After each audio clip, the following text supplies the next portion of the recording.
Donc je vais vous présenter ma scope cam que j'ai faite grâce à la vidéo d'Hamza, donc je me suis inspiré. Donc voilà, donc là j'ai pris un handpake simple, non fonctionnel, tout en plastique. Il n'a pas coûté très cher, il me semble que c'était 15 €, ça fait longtemps que je l'ai acheté. Donc voilà les différents paquets que j'ai eu pour tout ce que j'ai commandé pour faire la scope cam. Donc on commence avec celui de la caméra. Donc là c'est la petite clé, on verra après. Là on a donc la caméra, la Mobius. Voilà, donc simple, hein, ça a coûté environ 50 € sur eBay. La petite clé qui servira à bloquer la lentille pour faire l'ajustement, on verra, je vous mettrai une vidéo. Et un petit support qui permettra de visser sur des trépieds ou autre par exemple, mais bon, moi j'en aurai pas l'utilité. Voilà. Donc ensuite le paquet là c'est tout ce qui est câble qui permet d'avoir la vidéo sur la télé. Donc voilà, on se branche en USB derrière la caméra et ensuite on branche sur la télé. Il y a aussi le câble USB. Donc j'en ai eu un avec la Mobius en cadeau, il y avait une étiquette écrite dessus cadeau, et un deuxième que j'avais commandé puisque je pensais pas en avoir, donc du coup j'en ai deux. Voilà. Ensuite on passe donc à l'extension de la lentille. Donc voilà, c'est ce qui permettra de déporter la lentille à l'avant de l'handpake. Très bien emballé avec la mousse, hein, ça a permis de protéger pour l'envoi parce que c'est quand même quelque chose de fragile, hein, qu'il ne faut pas abîmer et qu'il faut manipuler avec précaution. On verra ça plus tard. Donc ensuite la lentille, donc pareil, très bien protégée, etc. Pas de souci, avec un petit cache devant qui permet de la protéger. Voilà. Voilà, donc on va passer à l'ouverture de l'handpake, du boîtier handpake. Donc là j'ai retiré la face avant avec une petite vis qui se dévisse à la main. Et ensuite vous avez 4 vis sur le dessous pour l'ouvrir. Voilà.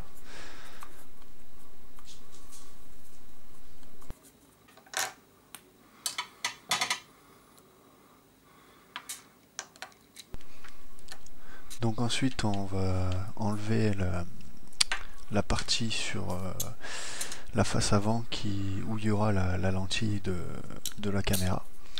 Donc il y a 2 petites vis à enlever. Ensuite ça se déboîte tout seul.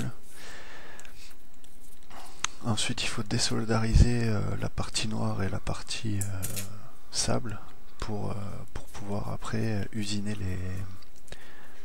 les pièces pour y mettre la lentille.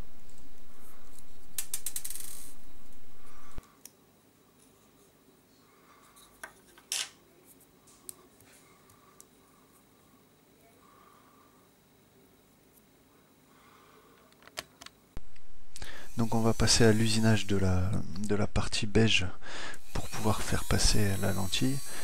Donc j'utilise une petite Dremel pour limer les parties en plastique qui sont pas nécessaires et pour agrandir le trou sur la face avant et passer la lentille.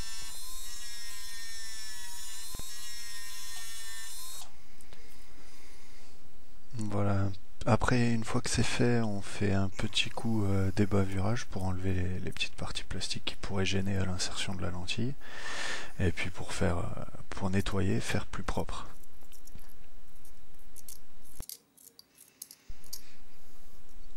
Une fois que vous avez trouvé le bon diamètre pour que votre lentille rentre dedans, il vous faudra usiner la deuxième partie de la face avant pour pouvoir que la lentille puisse passer aussi.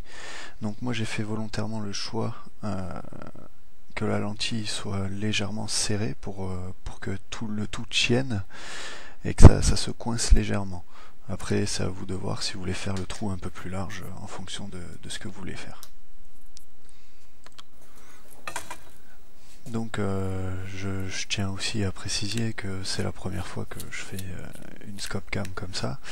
Donc je vous montre un peu les étapes que j'ai faites pour que vous puissiez, si vous voulez en faire une, vous en inspirer ou non. Hein. Après voilà, je partage juste mon expérience. Donc là on passe au démontage de la Mobius avec l'ouverture.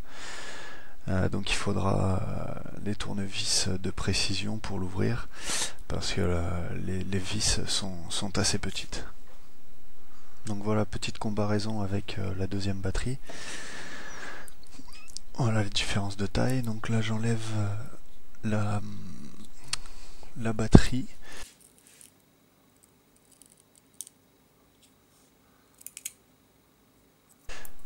Petit clips. Voilà, rien de très compliqué, elle est collée. Il faudra récupérer le connecteur parce qu'il n'y a pas de connecteur sur la batterie que j'ai reçue. Donc il faudra le récupérer pour pouvoir brancher cette deuxième batterie.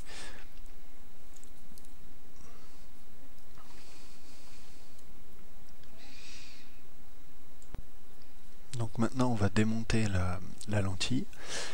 Il suffira de tirer la partie noire avec votre ongle. Voilà, une fois que c'est bien levé, on tire sur la lentille et ça vient tout seul. Voilà, donc vous avez la lentille de base qui est retirée.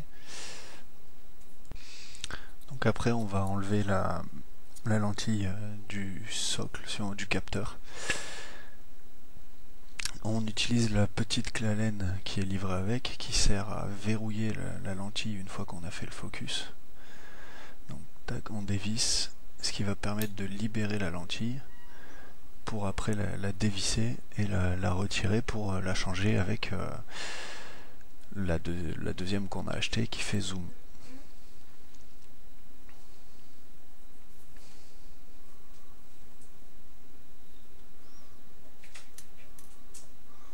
Donc on dévisse simplement, il faut forcer un peu au début et après ça vient tout seul.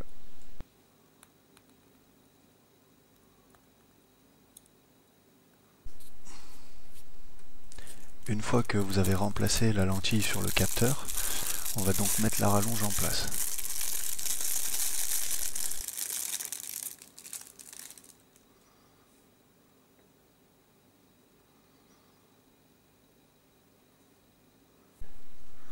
Pour ça, il suffira de faire de la même manière, donc soulever la partie noire, puis insérer les connectiques de la lentille. Donc il suffira d'insérer la connectique de la lentille dedans. Donc il faut faire attention à ne pas plier ou abîmer les connectiques, c'est des composants assez fragiles, donc faites attention à ce que vous faites quand même. Ça ne rentre pas entièrement, ça se coince un peu et après vous rabattez la partie noire pour bloquer le tout. Une fois que le tout est branché, on va pouvoir faire les tests pour la mise au point de l'image. Donc si vous avez Windows 8, vous avez juste à faire une recherche en tapant caméra et vous aurez un logiciel qui vous permettra de visualiser les images de la caméra. Donc pour ça, il faudra appuyer sur le bouton le plus haut qui vous permettra de passer la caméra une fois connectée en USB en caméra USB. Voilà. Donc il y a un mode disque dur pour accéder aux données qui sont sur la carte et un mode caméra qui vous permettra de regarder sur votre ordinateur les images que vous êtes en train de tourner en direct. Donc comme là, comme j'ai filmé, on voit que l'image était floue au départ et elle devient claire. Donc là j'ai filmé avec le caméscope directement mon écran parce que j'avais pas envie d'aller chercher un logiciel pour faire la capture d'écran, etc. Donc on peut voir que quand je visse ou dévisse, ça rend flou ou ça fait une image nette. Donc après c'est à vous de bien régler votre lentille. Donc je tiens à préciser qu'il faut aussi la dévisser pas mal, quoi. Elle est bien dévissée. Il y a un long pas de vis et il n'est pas du tout utilisé. Il faut la dévisser quasiment jusqu'au bout pour avoir une image nette comme maintenant. Donc une fois que vous avez fait votre mise au point et que vous avez bloqué la lentille comme il faut, vous pourrez passer au changement de batterie. Donc moi là sur la vidéo, comme vous pouvez voir, j'ai mis des connecteurs DIN, donc c'est pour me permettre de pouvoir changer de batterie plus facilement s'il y a besoin. Vous vérifiez que tout fonctionne et ensuite vous pourrez refermer. Donc là sur cette vidéo je referme la caméra, mais j'ai dû la rouvrir parce que j'avais pas assez de place dans l'unpack pour tout mettre. J'avais les passages de vis qui me gênaient et j'ai dû en usiner un d'ailleurs pour faire passer la lentille, ce qu'on verra après. Donc ensuite je vais mettre en place la lentille et la coller. Donc la partie en aluminium montre le haut de la lentille, donc pour le sens de l'image, il ne faut pas vous tromper. Donc comme on peut voir, voilà, la lentille passe tout juste, elle bloque un peu, donc ça permet de la caler avant de la coller. Je la colle au pistolet à colle pour pas que ça soit de la glu ou autre qui attaque plus qu'autre chose. Donc le pistolet à colle, ça permet de bien immobiliser la lentille et sans trop abîmer. Donc voilà, il faut faire attention, si jamais vous n'avez jamais utilisé, ça peut un peu brûler le pistolet à colle. Voilà. Donc il faut laisser tomber la colle pour qu'elle tombe à l'endroit qu'il faut, et voilà.